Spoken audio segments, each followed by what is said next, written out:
1980s Bangor didn't cover itself in glory, and Ballyholme Beach certainly didn't, and I should know because I grew up overlooking it. My poor parents never anticipated moving there at all in a rambling 5 bedroom semi, but they've been there for 38 years now, so I suppose they're used to it.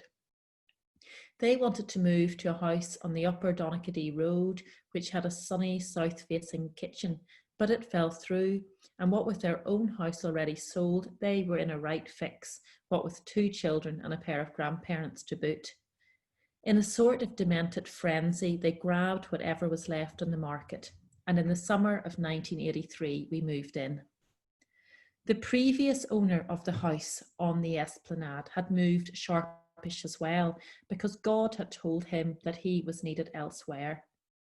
Mum said the way he talked about God, you'd have thought he'd been on the phone to him that morning. God, however, never suggested that he check the house for damp, or install central heating or double glazing, or even fix a dilapidated garage. Thus, after the expense of buying the house, my parents had to make it livable. The damp sea air made all the wood swell, so none of the doors shut without a massive bang, and one small friend told me she thought everybody in our house was always in a shocker of a mood, what with doors slamming every 3 minutes. And aside from one summer when I was small and it was hot enough for me to run around in bikini bottoms and nothing else, I almost always remember it as being cold.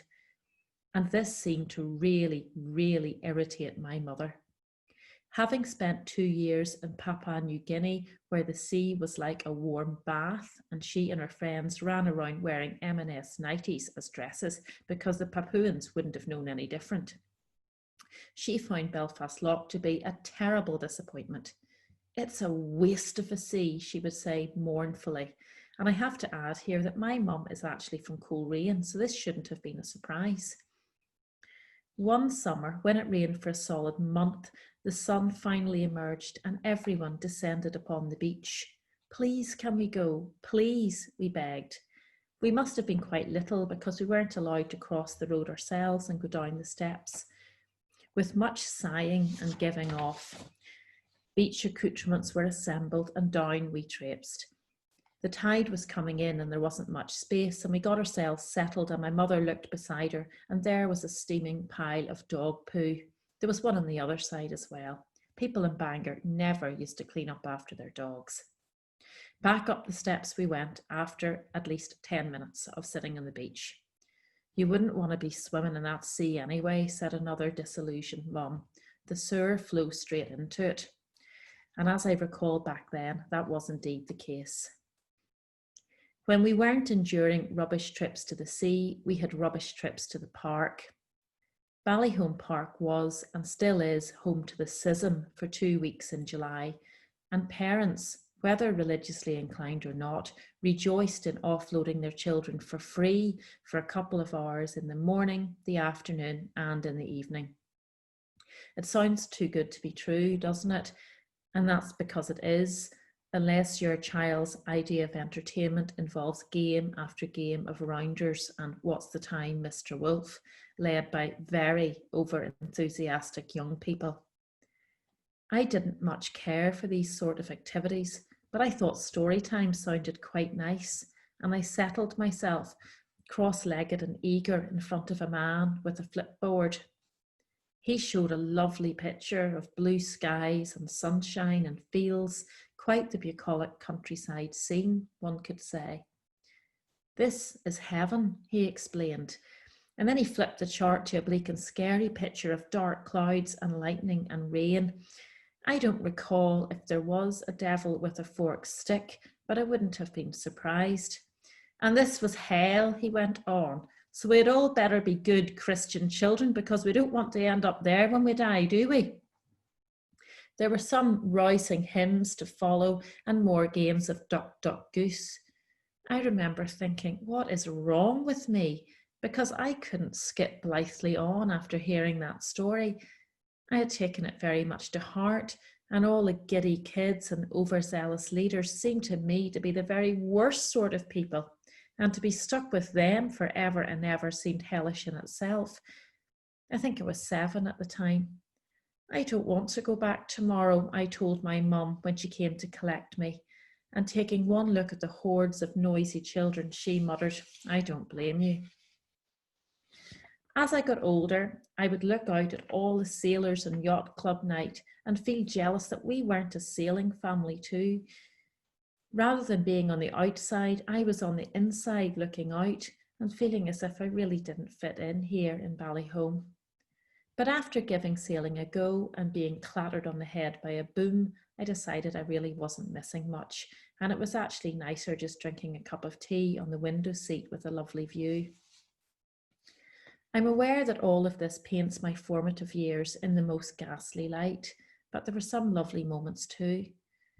The kitchen may have looked like a throwback from the 50s, but it didn't stop my nana baking scones that were as light as air and sponge cakes that even my brother's most caustic friends described as lush. Other kids along the esplanade may have been given ponies and skiing holidays for Christmas, but they never had the baked goods that we had. And our table was often crammed with children saying things like, look, homemade jam, and wow, real butter. There was never any of that Flora shite in our house. Nana's apple tarts were so good that I felt actual pity for any child who turned up to school with a Mr. Kipling in their lunchbox. That, to me, was almost tantamount to abuse. As we got older, Mum and Dad were firmly of the opinion that they didn't care if their house was wrecked as long as their children were safe. So number 28 played host to teens every summer, many of whom stayed for indefinite periods of time. Mum and Dad didn't bother changing the 1970s carpets because the garish patterns hid all manner of stains from DM boots and the occasional vomit after somebody got dug into the scrumpy jack. Budding musicians loved our house because it was so big they could crank up the amplifiers for guitar solos from Megadeth and Metallica, and nobody ever complained. It was quite the place to be, in fact, circa 1994, when my brother had all his mates round for band practice.